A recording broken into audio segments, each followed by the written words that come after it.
오늘 금융시장이 우리가 촬영하는 도중에 좀 요동을 쳤어요. 그러니까요. 깜짝 놀랐습니다. 저도 갑자기 여러 군데 전화가 갑자기 폭주해가지고 잠깐 자리 비웠었는데 오늘 하다가 저는 약간 자리 비울 수도 있겠는데 그러니까 뭐, 지금 뭐 트럼프 뭐 이슈도 여러 가지 이슈가 나오면 저도 저희 클라이언트 찾는데 오늘 재밌게 이거 듣고 있다가 참 현실은 냉혹합니다. 그 현실은 상장 시장입니다 이게. 그래서 이제 에피소드 1을 재밌게 듣고 있었는데 제대로 못 들었지만 두 번째 우리가 좀 얘기하려고 했던 게 창업 과정이잖아요. 그렇죠. 이게 궁금합니다. 또 대표님 지금 어떻게 되십니까? 나이가 어떻게 되시죠? 저는 82년이고요. 한국 나이로 이제 38 됐습니다. 창업했던 나이가 그러면 창업은 제가 2006년에 한 번 해서 망했으니까. 그건 저 몰랐던 얘기인데. 2006년에 해서 한 번 망했고요. 13년 전이네요. 어떤 비즈니스를 하셨는데? 똑같은 거 했습니다. 13년 너무 일찍 하셨네 그러면. 와. 네, 그때는 사실 제너레이션을 앞서가셨네. 데이터를 모아야 되는데 스마트폰이 없던 시절이다 보니까 컴퓨터로 데이터를 모으는데 너무 속도가 느려가지고 그때는 투자도 활발하지 않았고 그래서 시원하게. 그때도 이 시장을 보신 거네요. 그러면. 저는 원래 아기 때부터 이거 하고 싶었어요. 애기요? 예전부터. 그러니까 저랑 나이가 아주 많이 차이는 안 나시는데. 그러니까 중고등학교 때부터 저 애기 때랑 다른 생각하셨네. 이쪽에 관심이 있어가지고. 그때 외국에서 태어나셨다고 들었는데. 네, 저는 이제 아버지께서 해외 주전으로 가셔서. 어느 나라에서? 저는 쿠웨이트랑 사우디. 중동. 에서 계속 있었어요.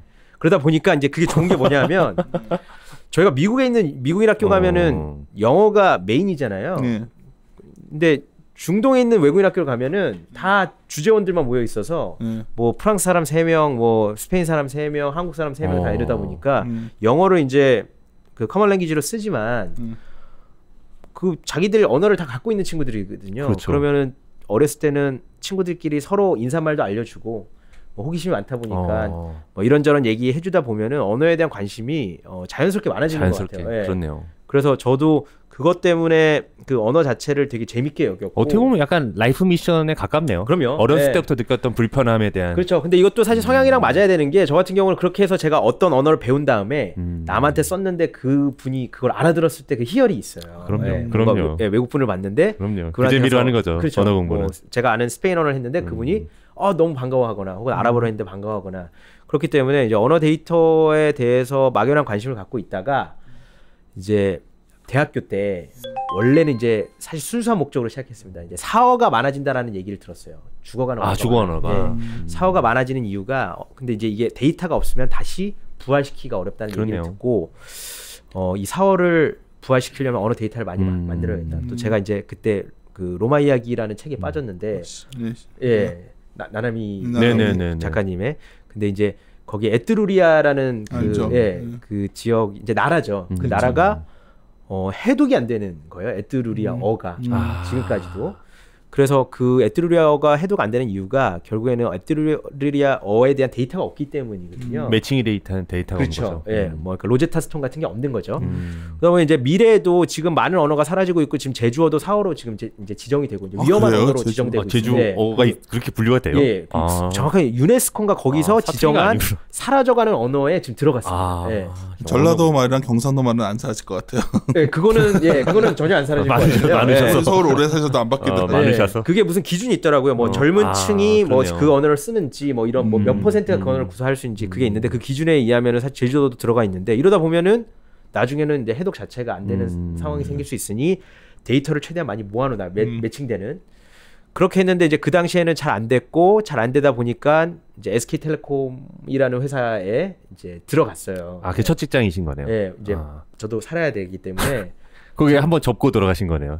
그렇죠. 한번 망하고 들어갔는데 거기 가서도 똑같이 일을 했어요. 이 언어 데이터를요? 네, 저는 이제 원래는 투자 쪽을 했었는데 뭐 이런 비상장 쪽.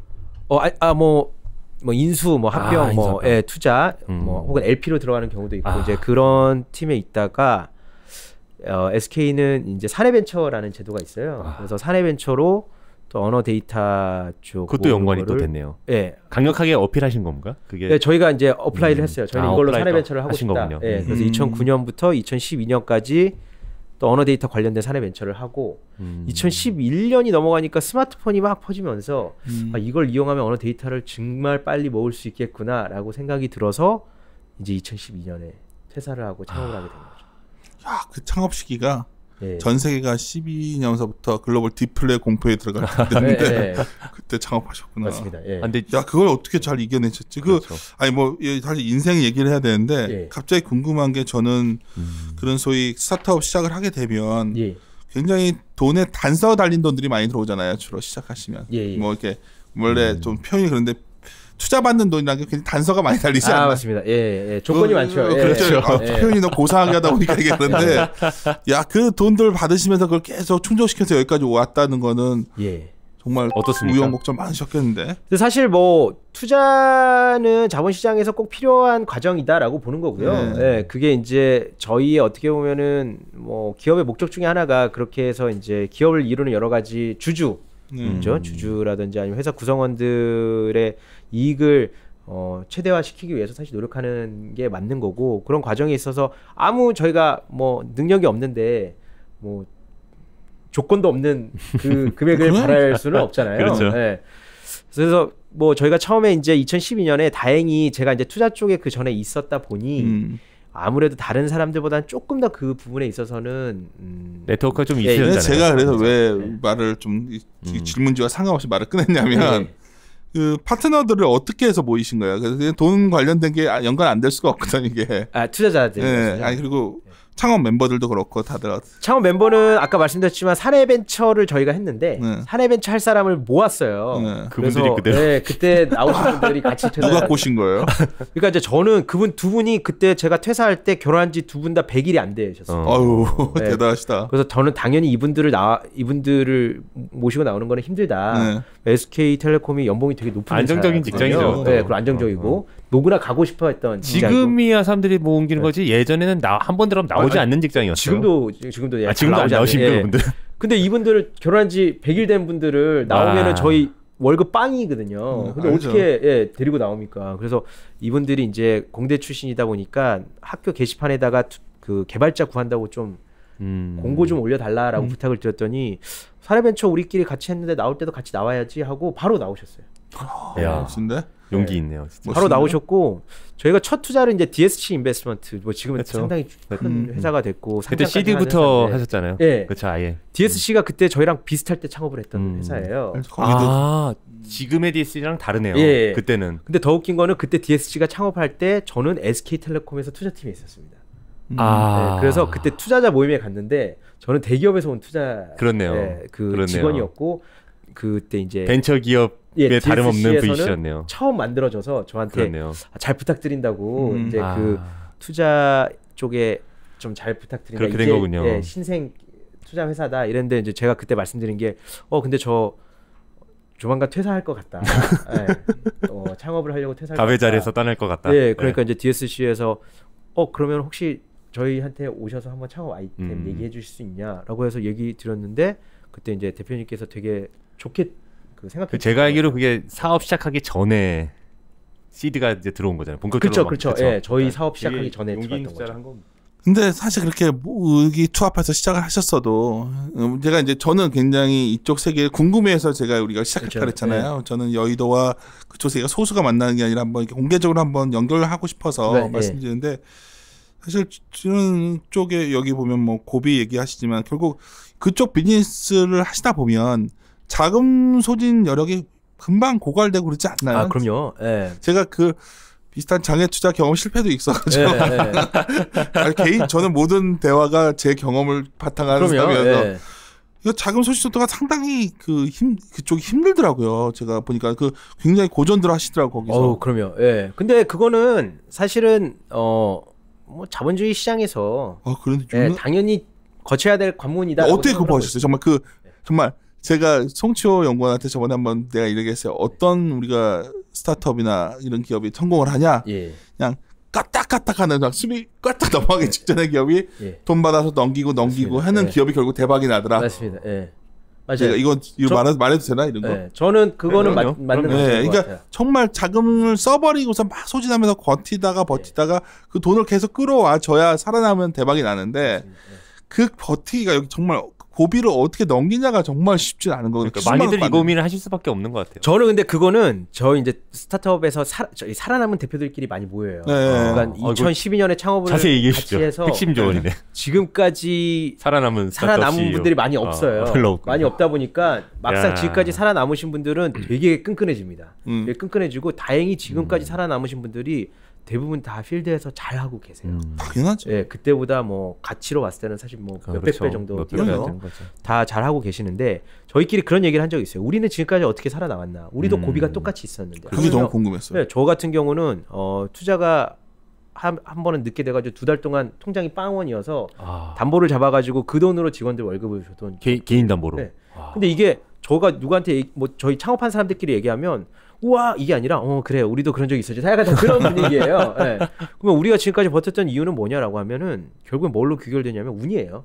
네, 다른 사람들은 운이 안 좋아서 그 상황에서 확 넘어갔던 거고 저희 같은 경우는 그 상황에서 어떻게 또 운이 돼가지고 또 자금이 들어와서 이렇게 한 거죠. 저는 절대 그 사람의 노력이 부족했다 혹은 사업 아이템이 나빴다 이런 생각하지 않습니다. 저도 그래서 항상 우리나라 혁신 생태계가 참 힘든 게 그러니까 그런 돈의 연결고리가 뭔가 확보가 돼야 더 자유스럽게 돈이 소진되면서 이게 야금 여력이 우리 산업이 발전할 텐데 너무 이걸 좀 정부에서만 개입해서 이렇게 하려고 하니까 그냥 민간 쪽에서 많이 들어가야 되는데 돈 모집하려면 정말 참 만만치 않은 것 같더라고요. 저는 이제 그거를 사실 정치적으로는 많이 해석을 안 하려고 하고 제가 이제 개인적으로 해석하는 거는 이게 결국에는 이제 우리나라의 조선 시대를 너무 옛날 얘기지만 이 사람들의 그 삶의 방식이 약간 안정성을 더 추구하고 요즘 특히 그렇죠. 이게 도전보다는 약간 안정성을 더 추구하다 그렇죠. 보니 내가 자금을 냈을 때 그 자금에 대한 리스크가 있어야지 당연히 거기에 해당하는 그 언도 클 텐데